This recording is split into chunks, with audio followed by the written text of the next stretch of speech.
नीट परीक्षेच्या घोटाळ्याची व्याप्ती दिवसेंदिवस वाढत चालली आहे। गुजरात, दिल्लीपासून ते त्याचे धागेदोरे महाराष्ट्रापर्यंत आलेत। त्यामुळे आता नीटच्या ऐवजी वैद्यकीय परीक्षा राज्यामार्फतच घेण्याची मागणी वाढत चालली आहे। काही राज्यांनी त्यासाठी आवाज देखील उठवलाय। भविष्यात तसा निर्णय होणार का आणि झाल्यास कारभार सुधारणार का, हा खरा प्रश्न आहे। याचा आढावा घेणारा हा स्पेशल रिपोर्ट। नीट घोटाळ्याचं बीड कनेक्शन।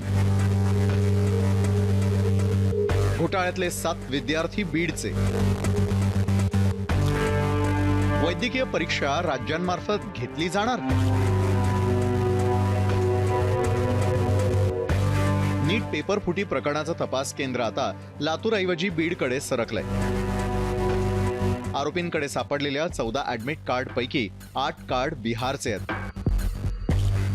त्यापैकी 1 विद्यार्थी लातूरचा तर 7 विद्यार्थी बीडचे आहेत। महाराष्ट्रातल्या मुलांना राज्याबाहेरील परीक्षा केंद्र दिल्याची सूत्रांची माहिती आहे। लातूर पोलिसांनी आरोपीचे मोबाईल तपासले असता अनेक बाबी उघड झाल्यात।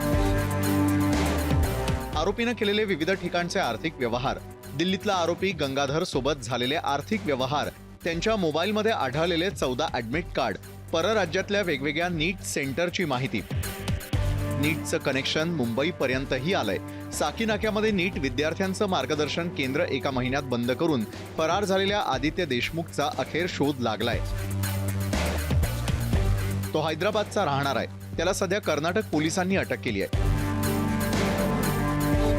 नीट पेपर फुटी प्रकरणाचा तपास आता सीबीआयकडे वर्ग करण्यात आलाय। सीबीआयनं गुजरातमधल्या 4 जिल्ह्यांमधल्या 7 ठिकाणी छापे टाकलेत।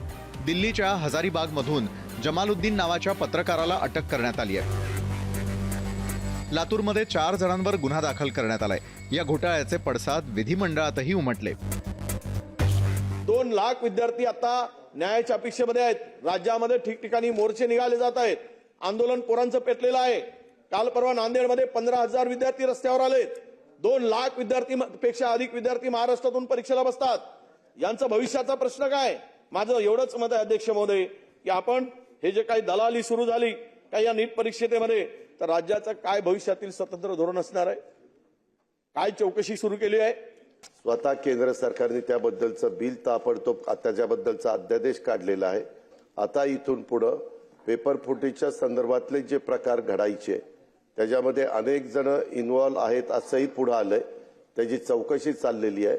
वेगवेगळ्या यंत्रणा त्याच्या संदर्भातली चौकशी करतायत आणि त्याच्यात कुणालाही पाठीशी घातलं जाणार नाही। नीट परीक्षा राज्यांमार्फत घेतली जाण्याची मागणी देशभरात वाढतीये। पश्चिम बंगालच्या मुख्यमंत्री ममता बॅनर्जी यांनी तशी मागणी केल्यानंतर आता तमिळनाडूचे मुख्यमंत्री M.K. स्टॅलिन यांनी देखील काही राज्यांच्या मुख्यमंत्र्यांना याबाबत पत्र लिहिलंय।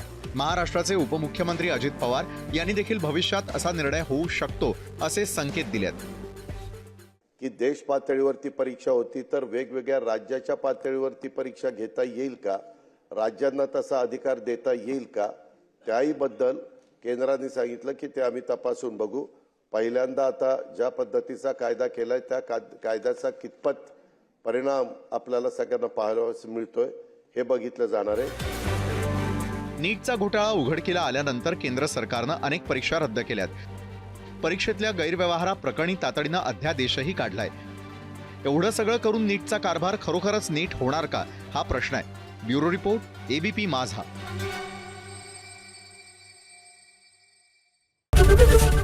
ABP माझा, उघडा डोळे बघा नीट।